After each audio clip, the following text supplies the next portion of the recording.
Kasus dugaan korupsi pengadaan KTP elektronik memasuki babak baru. KPK pun menepati janjinya untuk memunculkan nama tokoh besar dalam putaran praktik lancung mega korupsi yang merugikan kas negara 2,3 triliun rupiah tersebut. Drama panjang kasus mega korupsi pengadaan KTP elektronik memasuki babak baru. Setelah bertahun-tahun terkatung-katung, kini kasus yang seperti mati suri ini memasuki persidangan. Dua orang yang sudah ditetapkan sebagai tersangka yakni mantan Dirjen Dukcapil Irman dan mantan Direktur Pengelolaan Informasi Administrasi Kependudukan Ditjen Dukcapil Sugiarto. Mereka telah duduk di kursi pesakitan Pengadilan Tindak Pidana Korupsi pada 9 Maret 2017. Sesuai dengan janji dan optimisme KPK membongkar kasus ini hingga ke akar, Pengadilan Tipikor memunculkan sejumlah nama elit politik nasional yang diduga memiliki peran sentral dalam praktik lancung pengadaan KTP elektronik.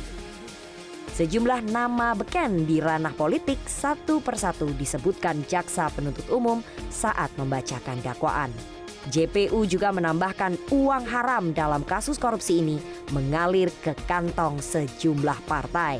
Di antaranya Partai Golkar dan Demokrat yang masing-masing menerima dana 150 miliar rupiah, PDI Perjuangan 80 miliar rupiah, dan partai lain senilai 80 miliar rupiah. Yang proses pembahasannya akan dikawal oleh fraksi Partai Demokrat dan fraksi Partai Golkar. Dengan kompensasi, Andi Agustinus alias Andi Narogong akan memberikan fee kepada beberapa anggota DPR dan pejabat Kementerian Dalam Negeri. Guna merealisasikan pemberian fee tersebut, Andi Agustinus alias Andi Narogong membuat kesepakatan dengan Setia Novanto, Anas Urbaningrum dan Muhammad Nazarudin tentang rencana penggunaan anggaran KTP elektronik yang... Menanggapi hal ini, Partai Demokrat melalui Wakil Sekjen Dewan Pimpinan Pusatnya Didi Irawadi Syamsuddin angkat bicara terkait sikap partai terhadap anggota yang diduga terlibat dalam pusaran mega korupsi ini. Didi mengatakan Partai Demokrat mendukung penuh proses hukum yang sedang berjalan. Demokrat juga tak segan memberikan sanksi bagi anggota yang terbukti terlibat.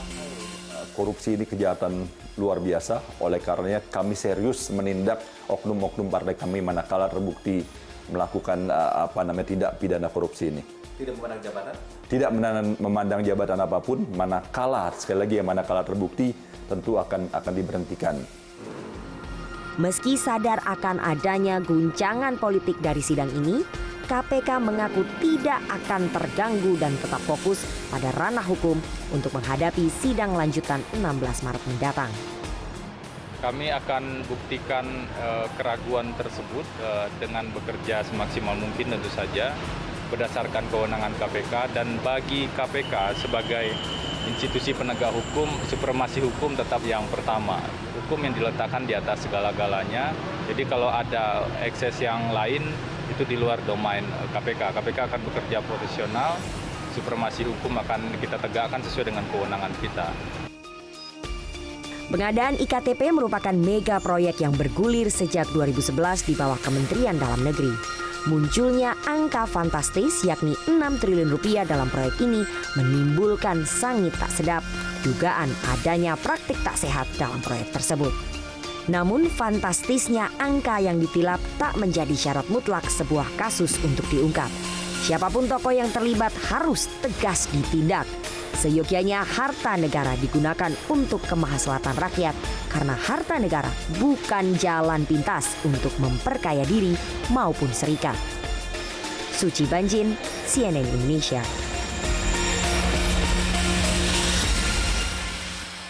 Kasus korupsi pengadaan KTP elektronik diduga kuat merugikan keuangan negara hingga 2,3 triliun rupiah dari nilai proyek sebesar 5,9 triliun rupiah. 24 nama anggota dewan disebut dalam sidang perdana kasus mega korupsi tersebut. Bagaimanakah peran mereka dalam pengadaan KTP elektronik ini? Malam ini kami akan membahasnya bersama Sebastian Salang, Koordinator Forum Masyarakat Peduli Parlemen Indonesia atau Formapi. Kemudian ada Oce Madril yang merupakan akademisi ilmu hukum UGM. Dan kemudian ada Marzuki Ali yang merupakan Ketua DPR RI periode 2009-2014. Selamat malam Pak Marzuki, apa kabar? Alhamdulillah. Terima kasih sudah hadir Pak Marzuki. Bang Oce, terima kasih sudah hadir. Ya, Bang Salam. Baik, selamat malam. Saya akan mulai langsung saja ke Pak Marzuki Ali begitu ya. Mungkin bisa kita dengarkan bersama lagi cuplikan pembacaan surat dakwaan oleh jaksa berikut ini.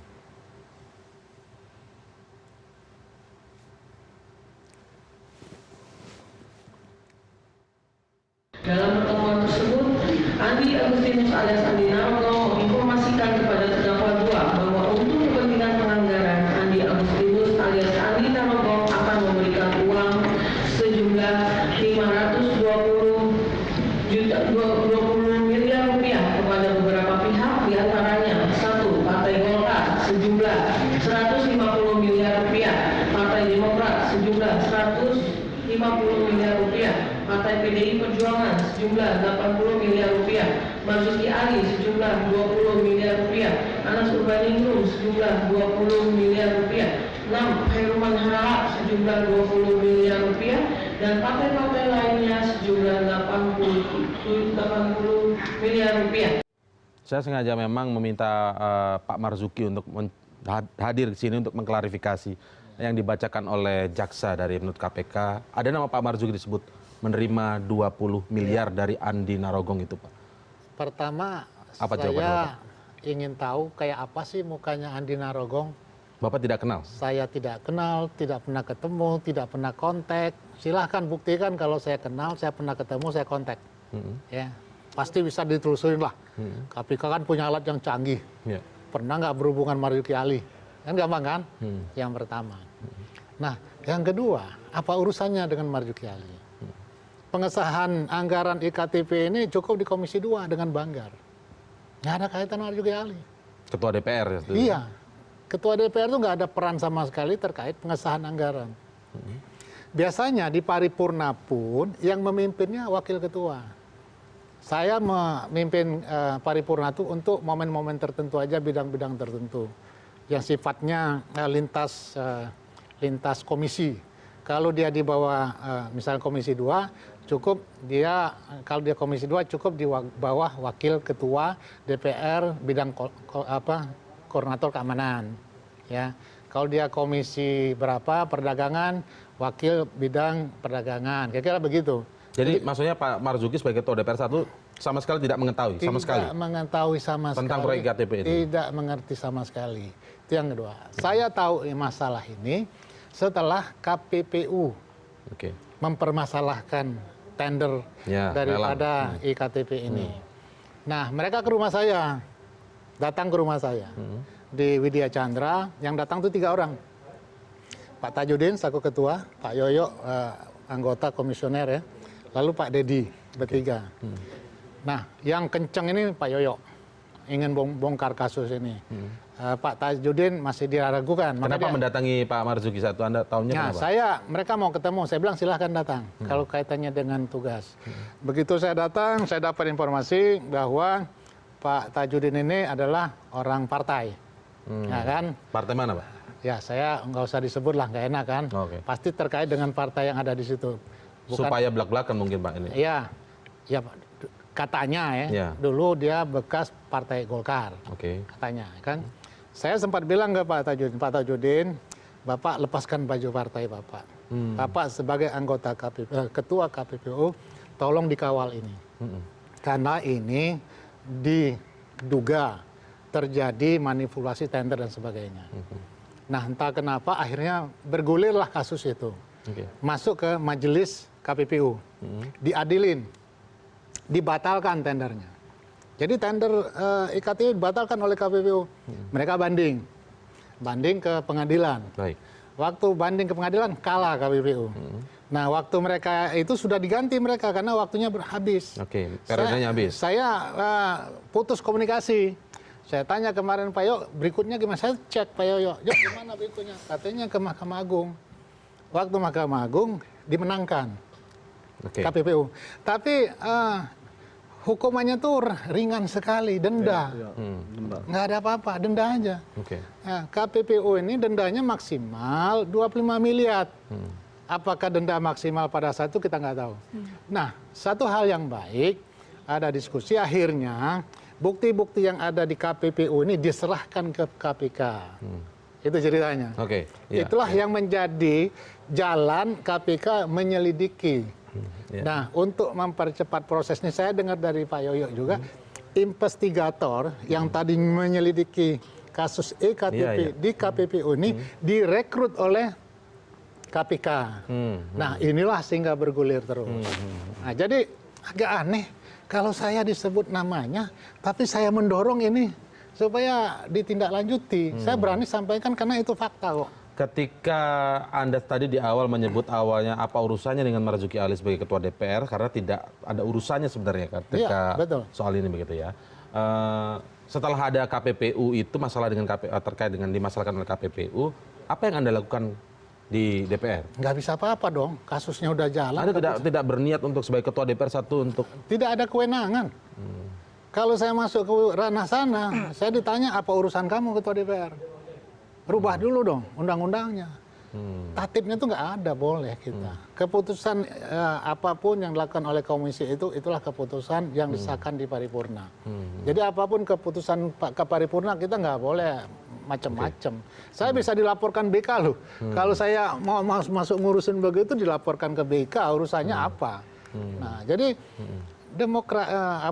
lembaga demokrasi ini berbeda dengan eksekutif. Kalau eksekutif enak, presiden itu bisa mencat. Kalau saya seperti presiden, setahun selesai bersih DPR. Oke, baik. Apakah Bang Salang melihat ini bukan bicara nama Pak ya, ini bicara peran dulu. Apakah memang ketua DPR dalam sebuah sebuah fungsi penganggaran dan lain sebagainya itu memang tidak bisa masuk ke sana, Bang Salang. Nanti kita akan bahas ya setelah jeda, tetaplah di CNN Indonesia Prime News.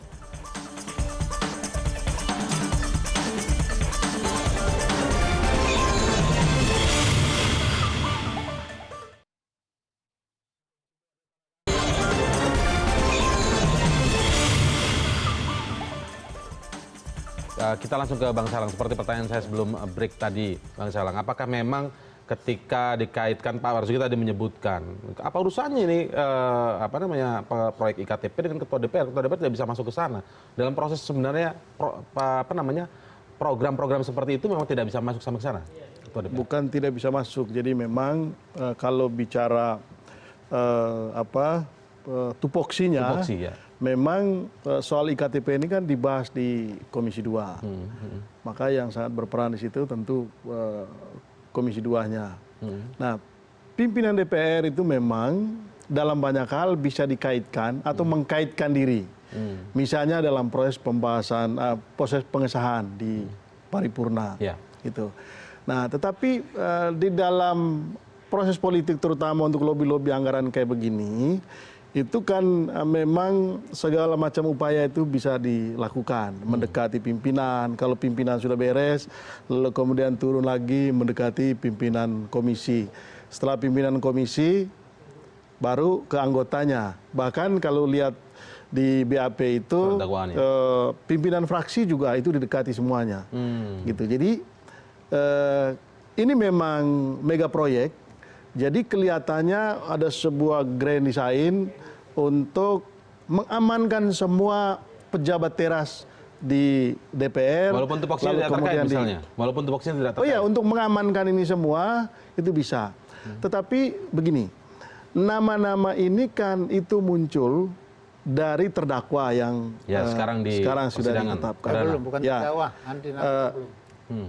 Oh ya, kalau Andi Narogong belum? Belum. Jadi ini kan muncul semua dari terdakwa, dan bisa saja ini nama-nama yang berdasarkan laporan dari pihak tertentu. Katakanlah Andi Narogong yang bagian operator yang membagi-bagi. Dan daftar-daftar itu kan sebagai bentuk laporan pertanggungjawaban keuangan perusahaan. Bahwa ini sekian M sudah keluar. Nah, keluarnya kemana-mana, nama-nama itu dicantumkan. Pertanyaannya, apakah betul uang itu sampai ke orangnya? Nah, itu yang perlu diklarifikasi. Bisa juga, karena begini, ada banyak sekali karakter orang di DPR ini yang berbeda-beda. Ada orang yang tidak perlu didekati dan mereka sudah tahu ini orang pasti terima. Oh gitu ya. Ada orang yang perlu dilobi dulu baru dia menerima. Ada orang yang memang tidak perlu didekati karena diketahui orang ini pasti menolak gitu. Nah, tetapi kan dalam daftar biasanya kan semua, oh ini kalau fraksi ini orangnya sekian. maka jatahnya sekian. Maka mungkin saja nama-nama itu muncul. Jadi kasus ini menurut saya masih menarik untuk ditelusuri lebih jauh, dan orang-orang yang disebutkan namanya di sini menurut saya ini penting sekali untuk datang ke KPK. Untuk menjelaskan duduk persoalannya, mengklarifikasi, bila perlu membantu KPK untuk mempercepat prosesnya, karena semakin lama nama ini bertahan di situ, mereka tidak muncul bahwa persepsi publik akan terus ini gitu. Pak Marzuki sudah pernah ke KPK mengklarifikasi hal ini? Saya juga nggak tahu bahwa baru hari ini nama saya disebut. Selama ini kan santai-santai aja, nanti sebelum-sebelumnya Anda nggak tahu bahwa ada 2 hari sebelum hari apa? Mendengar nama Anda di situ. Ada media konsultan telepon saya. Dia konsultan itu nawarkan, Pak Marzuki nama Bapak disebut gimana, kita mau amankan enggak gini-gini. Saya bilang ke yang bersangkutan, saya nggak ada kaitan apapun. Kalau mau dibuka, buka saja.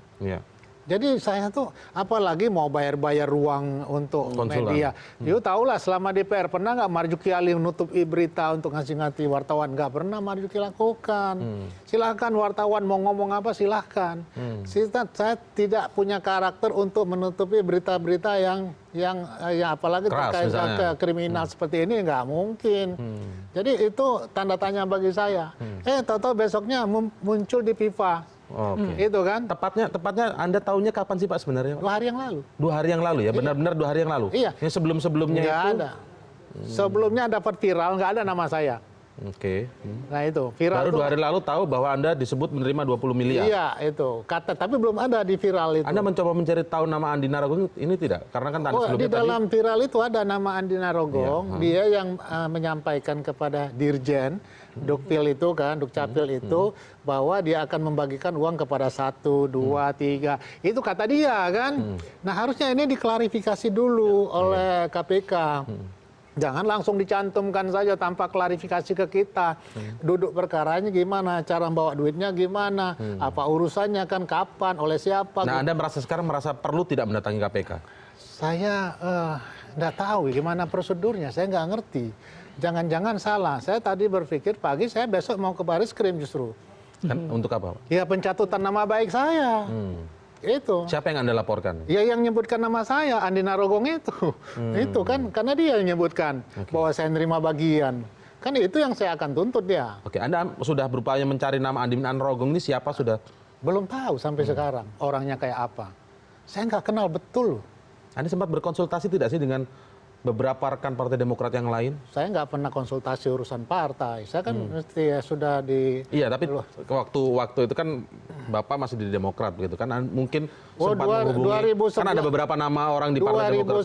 2011 itu saya kan, Anas kan sebagai ketua umum. Partai Demokrat di bawah kendali Anas. Saya kan kompetitornya Anas. Iya kan? Tidak mungkin lah orang saya konsultasi ke sana. Saya kan jelas pisah kan.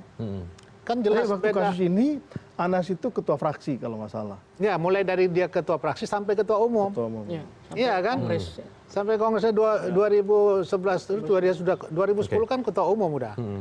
Jadi kasus ini sebenarnya baru dimulai sebagai fraksi tapi berjalan itu ketua umum sudah. Baik. Nah, pada saat ketua umum kan kita udah lepas. Ya, nggak ada. Waktu dia ketua fraksi saya nggak pernah bersentuhan. Saya tahulah ketua umum saya dulu kan orangnya keras apa kan, masa saya nggak pernah lah. Itu kira-kira begitu. Baik, ini saya ke Bang Oce sekarang. Bang Oce, ini kan ada Pak Marzuki, makanya kita gali lebih dalam Pak Marzuki. Tapi saya ingin keluar sedikit, tidak hanya fokus ke nama Pak Marzuki. Ada nama lain tadi, misalnya dari yang disebut dari PDI Perjuangan ini sudah menyampaikan argumen hari ini begitu, mengatakan bahwa yang beberapa nama kadernya itu dicatut.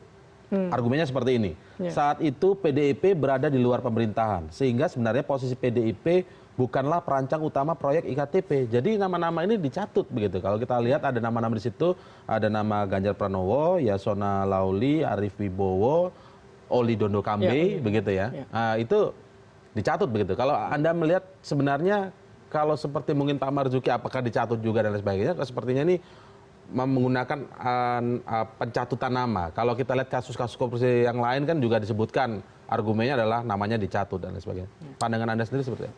Ya ini memang menarik ya, karena menurut saya banyak sekali nama-nama politisi di DPR yang disebut oleh di surat dakwaan ya oleh KPK oleh penuntut umum. Dan pertama catatannya adalah tentu nama-nama ini disebut tidak sembarangan juga begitu. Ini kalau misalnya kita berpikir ini kenapa tanpa ada verifikasi dan seterusnya, tapi sudah ada list nama yang diduga disebut dalam surat dakwaan dengan jumlah yang agak pasti begitu, 20 miliar dan seterusnya. Ini kan juga kita juga bisa berpikir apakah KPK atau penuntut umum di KPK tidak berpikir dengan data yang valid dan seterusnya. Ya, itu satu ya. Tapi mungkin tidak seperti itu menurut Anda? Ya agak dalam beberapa kasus belakangan ini yang kita lihat ini agak sulit diterima logika. Ini agak sulit diterima logika memasukkan sebuah nama di dalam surat dakwaan, kemudian padahal masih prematur. Mungkin masih prematur. Ini agak sulit diterima. Maksudnya nggak mungkin begitu, pasti sudah. Agak sulit dilogikakan kalau ini sudah masuk ke proses hukum. Jadi satu, bahwa ini dibacakan dalam sebuah sidang yang jadi fakta persidangan. Jadi fakta persidangan, tertulis di surat dakwaan, sehingga kalau ini betul-betul prematur, tentu ini menjadi sebuah tantangan bagi KPK terkait dengan profesionalitasnya. Itu satu. Sehingga menurut saya kalau melihat pengalaman KPK selama ini, boleh jadi ada data lain yang memperkuat itu, tetapi karena kita tahu sekarang terdakwanya 2 dan sudah ada pengakuan dan sudah berani ditaruh di situ nama-nama itu, saya kira ini perlu memang verifikasi lebih lanjut. Tapi saya menduga ini tidak akan terlalu prematur lah penyebutan ini. Walaupun jadi mungkin maksudnya memang sudah ada data lainnya mungkin publik belum tahu juga. Boleh jadi ya, boleh jadi karena itu tadi pertama dia masuk di surat dakwaan, ditulis jelas nama, tidak ada inisial dan seterusnya, ditulis jelas jumlah, ditulis jelas fakta peristiwanya. Kan di sini kita bisa baca rangkaian peristiwa itu seperti apa, kejadiannya, kapan waktunya dan seterusnya. Jadi agak sulit juga menerima logika bahwa ini terlalu prematur. Itu satu, dan dibacakan di persidangan. Kemudian yang kedua, terkait dengan tadi ada bantahan beberapa politisi yang merasa dia tidak bagian dari pemerintahan, tapi kenapa dimasukkan di situ? Kami tidak punya kesempatan untuk korupsi misalnya. Ini nggak relevan, menurut saya nggak relevan, karena DPR dan eksekutif ini berbeda. Jadi koalisi dan oposisi itu kalau dalam urusan tindak pidana korupsi kita sudah saksikan banyak sekali lintas ideologi, bahkan malah koalisinya lebih permanen. Lebih permanen gitu, lintas ideologi. Bahkan lintas ideologi ini tidak hanya masalah oposisi dan koalisi. Dan data juga menunjukkan banyak juga kok oposisi yang walaupun pada waktu itu diduga oposisi. Jadi argumennya menyebut bahwa satu misalnya PDIP berada di luar pemerintahan. Enggak, saya kira itu nggak bisa dijadikan argumentasi yang relevan karena DPR itu kan proses di DPR itu kan orang juga memperhitungkan sebesar apa pengaruh sebuah partai di DPR, sebesar apa jaringan kekuasaan bisa mempengaruhi kebijakan anggaran dan seterusnya di DPR, dan partai-partai besar, ada Golkar pada waktu itu, ada Demokrat, ada PDIP dan seterusnya yang memiliki jangkauan jaring kekuasaan yang cukup besar, itu penting diperhitungkan. Dan banyak juga kan anggota oposisi yang pada waktu itu dijerat oleh penegak hukum. Jadi saya kira nggak relevan. Yang menarik sebenarnya ada beberapa yang membantah, tidak menerima. Ini yang menarik sebenarnya. Kayak ini kan vis a vis ya. KPK menuduh karena sudah dimasukkan dalam surat dakwaan, kemudian dibacakan dalam persidangan dan ini menjadi publikasi, beredar di mana-mana. Ini kan artinya sudah ada dalam tanda kutip klaim bahwa ini loh daftar nama yang menerima. Kemudian ada bantahan dari beberapa orang, tidak semua ya, ada bantahan dari beberapa. Ini yang menarik. Karena disinilah kemudian ada semacam perdebatan adu data begitu. Mana yang lebih kuat. Dan saya kira juga KPK sebagai institusi yang menyelidiki kasus ini, tentu dia juga harus, mungkin bahasa tadi Pak Marzuki Ali, ini juga harus fair gitu. Kalau ada nama-nama di situ, ini maksudnya apa begitu? Maksudnya apakah memang untuk dalam tanda kutip hanya mempublikasikan nama-nama ini, atau memang KPK punya data yang menuju ke situ? Kalau bagi saya misalnya sebagai pengamat dan kemudian sebagai, ya kita nggak tahu dapur di penegak hukum, bagi saya yang penting adalah nama-nama yang disebut bagi publik ini adalah nama-nama yang diduga kuat terlibat. Bagi publik kan begitu. Anggapan publik itu kan sederhana. Begitu namanya masuk di surat dakwaan, dibacakan di sidang, loh ini loh nama-nama yang diduga kuat terlibat. Nah, tentu harus ada jawaban terhadap ini. Nah, apakah ini mungkin sebenarnya saran ke Pak Marzuki sebaiknya langsung inisiatif mendatangi KPK begitu untuk ya sekarang kan ada nama Pak Marzuki, ada Pak Ganjar yang keras ya menentang itu ya. Kita tahan dulu Pak Marzuki ya. Kita harus break terlebih dahulu. Kita sama-sama dengarkan jawaban Pak Marzuki Ali setelah jeda berikut ini.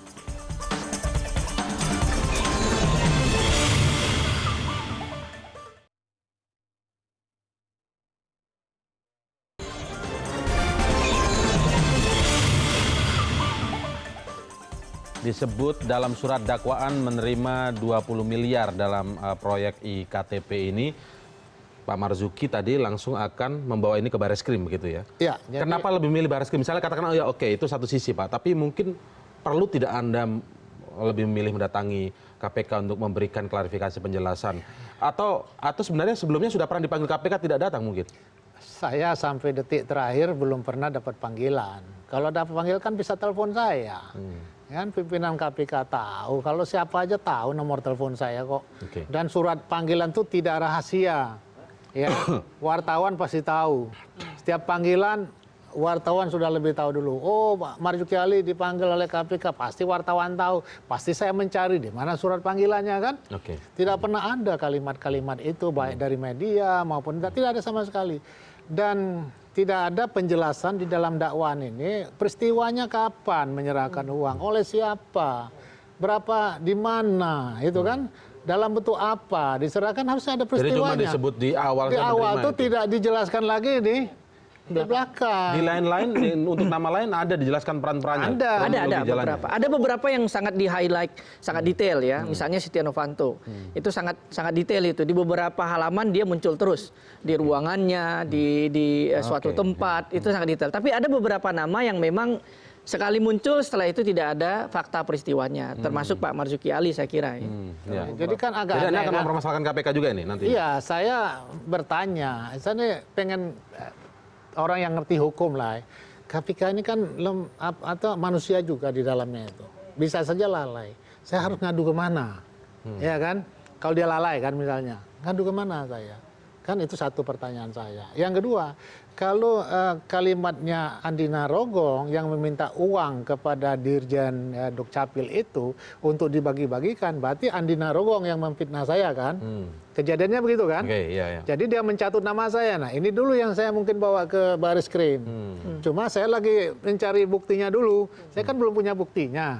Ya surat dakwaan itu kan bisa. Iya, tapi nggak harus punya kan, hitam di atas putih kan untuk dibawa ke Bareskrim. Ya materi fisiknya. Iya, jadi begitu. Saya ada janji besok saya mau ke Bareskrim, saya mau bawa bukti dakwaan itu sebagai bahan laporan saya bahwa orang ini telah mencatut nama saya. Itu clear kan? Supaya orang tahu kok, saya ini nggak main-main di DPR ini.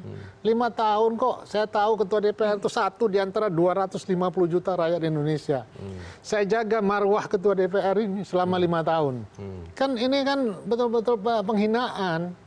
Saya tidak seperti orang mau membantah, saya tidak membantah. Bukakan. Silakan, saya nggak membantah kok.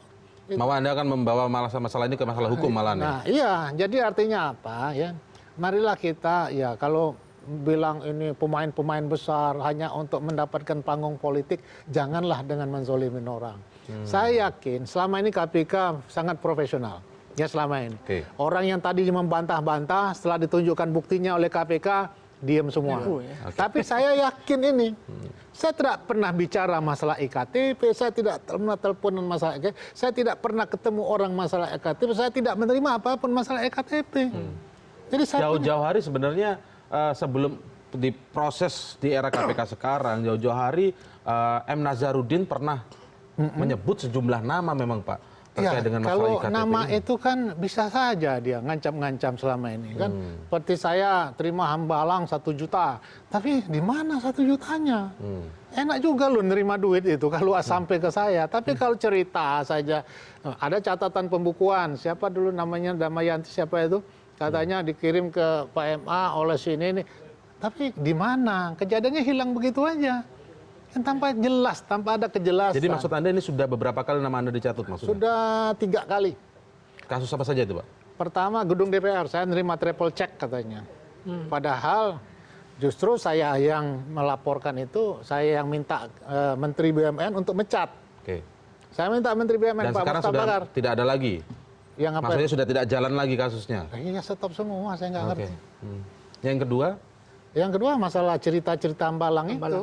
Katanya $1 juta. Nah, yang tiga yang ini. Tapi ya disebut begitu kan capek juga saya. Di Twitter saya harus jawab, penjelasin teman-teman. Kan repot kita jadinya. Yang pasti ada inilah, ada fakta hukum yang perlu kita garis bawahi. Pertama, bahwa ada proyek senilai 5,9 T. Yang kedua, perusahaan rekanan itu dalam konsorsium sudah mengembalikan sekian ratus miliar. Artinya betul. Yang berikutnya, sejumlah anggota DPR itu juga sudah mengembalikan uang KPK. Jadi ini memang 30 miliar jumlahnya. 30 miliar. Dan itu bukan jumlah yang sedikit. Artinya memang kasus ini itu benar adanya. Bahwa ada sejumlah nama yang merasa tidak menerima tapi namanya ada di situ, itulah tahap berikut dari episode nama-nama besar ini, pembongkaran kasus IKTP ini. Jadi ini masih panjang menurut saya. Untuk sampai membongkar semuanya ini membutuhkan waktu yang sangat panjang. Tetapi kan cerita soal korupsi berjemaah di DPR ini kan bukan kali ini saja. Itu sudah beberapa kali. Nampung terbongkar secara benar-benar tidak kira-kira? Paling kita ingat waktu itu kasus travel check. Travel check, lalu kemudian kasus alih fungsi hutan, itu juga cukup banyak yang masuk ya. Jadi dalam proses pengambilan keputusan DPR ini kan nggak bisa hanya 1-2 fraksi. Harus melibatkan. Bisa saja keluar dari orang-orang yang terlibat tapi tidak mendapatkan tupoksinya misalnya begitu ya. Maksudnya? Maksudnya tidak ditupoksi dalam misalnya komisi tertentu, di luar belum tentu menjamin bahwa dia tidak terlibat begitu ya. Belum tentu menjamin itu. Oh, jadi orang yang bukan tupoksinya itu kecil sekali kemungkinan. Kecuali tadi dalam konteks ini misalnya pimpinan fraksi, itu untuk mengamankan fraksinya, itu bisa saja. Lalu kemudian pimpinan DPR yang disebut-sebutkan. Karena ini berkaitan dengan pengaruh dalam proses pengambilan keputusan. Pengaruh yang dicari gitu pengaruhnya. Begitu. Tapi kalau orang yang tidak ada hubungan sama sekali, misalnya Komisi 1, ya pasti ngapain mereka memberi itu. Baik, salah satu nama tadi yang sangat disebut dengan rangkaian cukup detail dalam surat dakwaan itu adalah nama Setia Novanto begitu ya. Tapi kalau kita ingat bahwa memang nama Setia Novanto ini sepertinya tidak pernah, kurang lebih tidak pernah absen dari berbagai peristiwa besar. Kita akan coba lihat perjalanan nama Setia Novanto dari beberapa kasus berikut ini.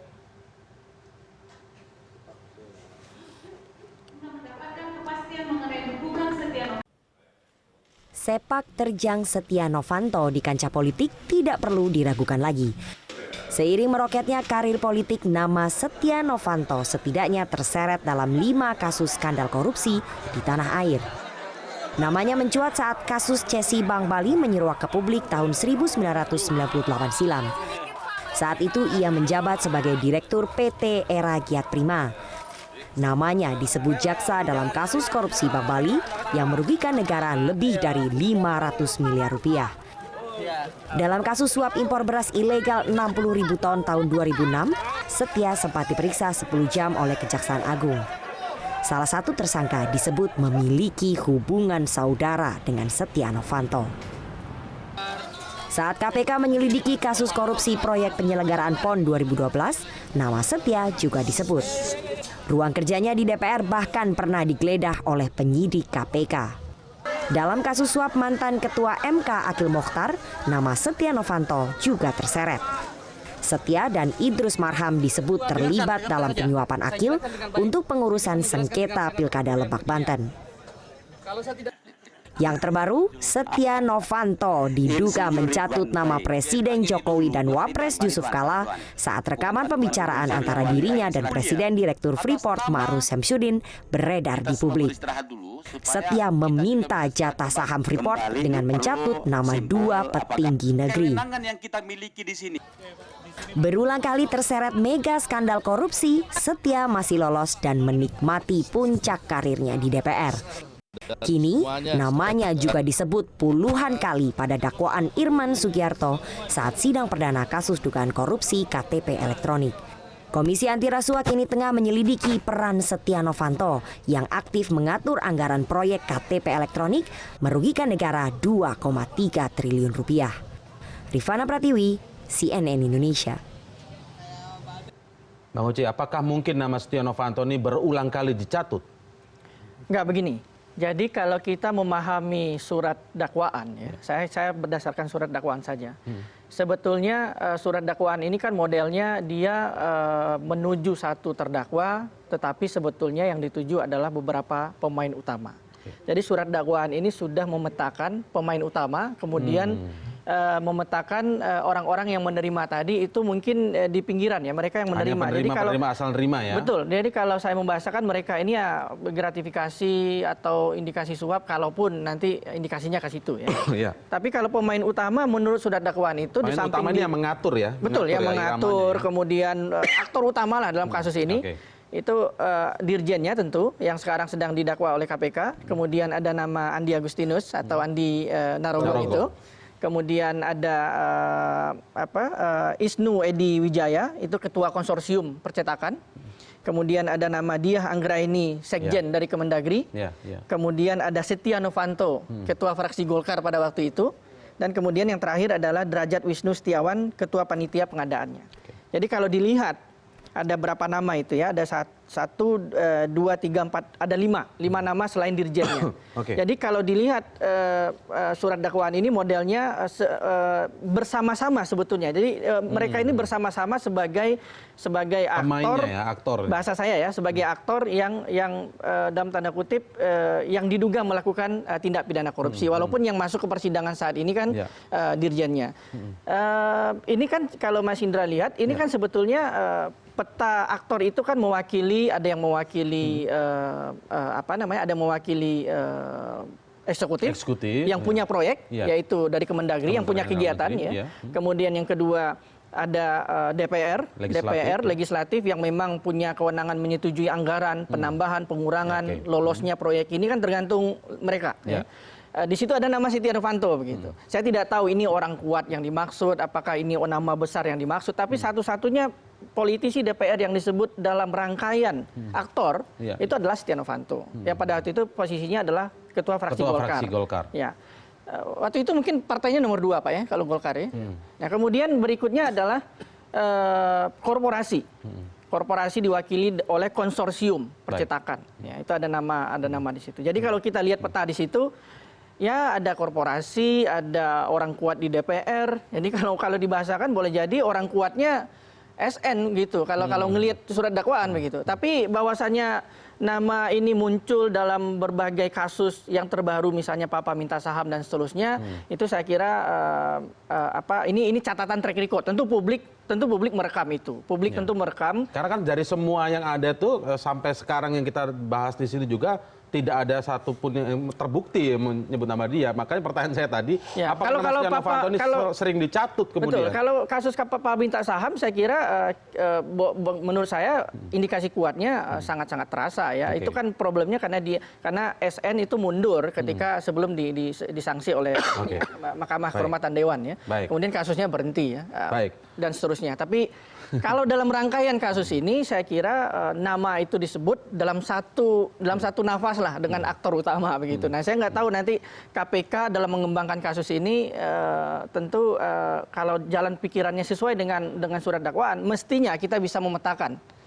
Ini nih ring 1, kemudian ada ring 2-nya, kemudian ada ring penerima dan seterusnya. Bisa tidak kemudian nama-nama tersebut itu dalam surat dakwaan itu kemudian bisa menggambarkan paling tidak siapa ini kemudian tersangka selanjutnya begitu. Karena sampai sekarang kan masih 2 tersangka yang kemudian sudah menjadi terdakwa ini. Apakah kemudian nama-nama itu intinya hanya cuma dipamerkan, dibacakan saat sidang perdana tadi saja, ataukah ini menjadi follow up, mereka kan bisa menjadi tersangka atau tidak begitu. Nanti kita akan ulas lebih lanjut. Tetaplah bersama kami di CNN Indonesia Prime News.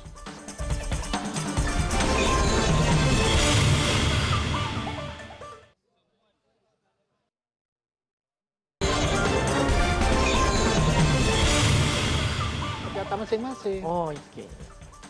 Saya kembali ke Pak Marzuki Ali sekarang ya. Pak Marzuki, ini menarik memang sejak break kita sudah berbincang terus. Tapi saya ingin menanyakan satu hal Pak, ini kan ada menarik. Dalam surat dakwaan itu kalau tidak salah disebut juga aliran dana ke Partai Demokrat yang digunakan untuk kepentingan akomodasi Kongres Partai Demokrat Pak.